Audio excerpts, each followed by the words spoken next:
Hello there, my name is Julius and welcome back for another episode of Let's Dev. So today, as some of you guys requested, we're gonna be making some cool unique platformer mechanics. As a kid, I always wondered how the gravity in games works, and particularly in Super Mario Galaxy games where you can even flip the gravity. For this reason, today we are gonna be making a gravity-based platformer. Generally speaking, all platformers are gravity-based, but you get the point. I haven't prepared anything this time, so I really hope it ends well. First, let's make a basic platformer with run and jump.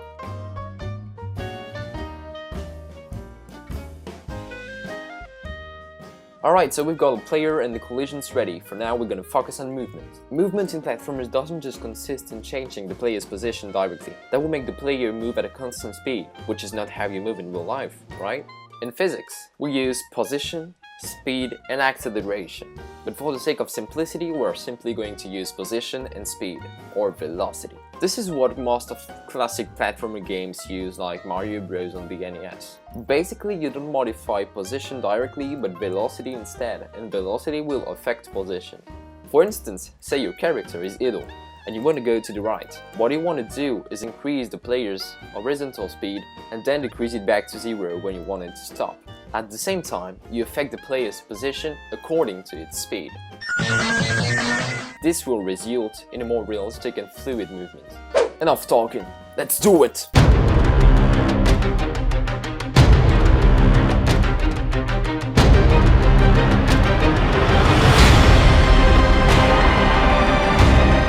it! Don't let your dreams be dreams. Nothing is impossible!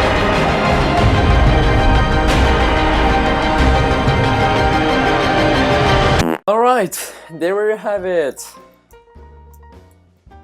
This is fun. Alright, so it's pretty basic. We update the player's horizontal speed according to whether the left or right key is down, and then we update its position according to its velocity.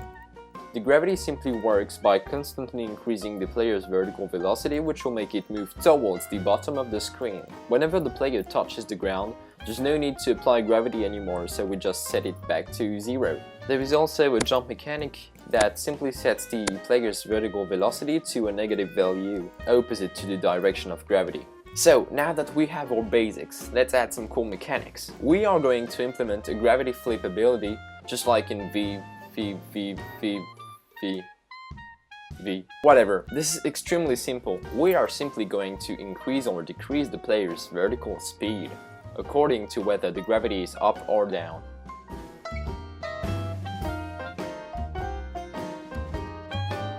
And we're done. Now I can switch the gravity by jumping, then pressing the jump button again while in mid-air. So as you can see, we are keeping the direction of gravity in a player.gravity variable that is either equal to up or down, and we are applying vertical velocity according to the direction of gravity.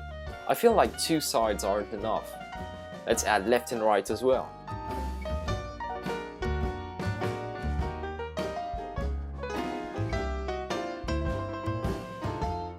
Alright, so I just set up a gravity switcher system that either puts you on the horizontal or vertical axis.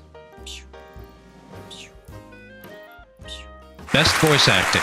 There is also a cool mechanic that I really like, which is dash, or boost, or whatever you want to call it. I'm going to add it real quick. Gotta go fast! Gotta go fast! And there we have it. Now you can dash by pressing left shift.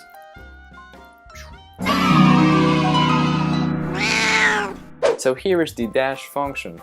It basically consists in setting a isDashing flag alongside with a dashTime variable that keeps the duration of the dash in memory. Then in the update function, we are checking if the player is dashing or not before moving him. If he is dashing, then we set back its vertical velocity to 0 so he doesn't fly or fall and just stays on the same axis during his dash.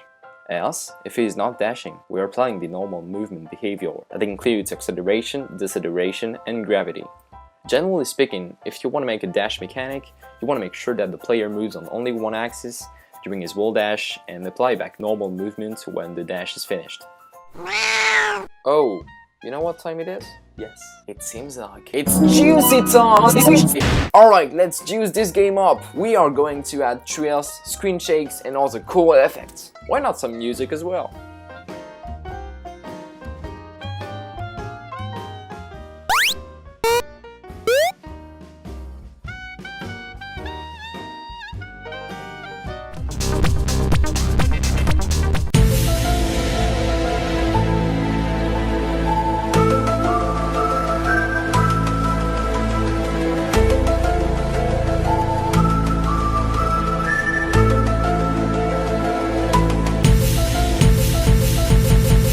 Okay, we got our music. Visual effects are next.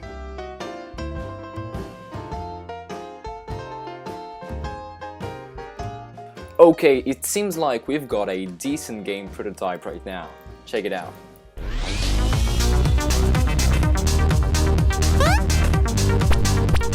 We've got run and jump, plus switch ability, and dash.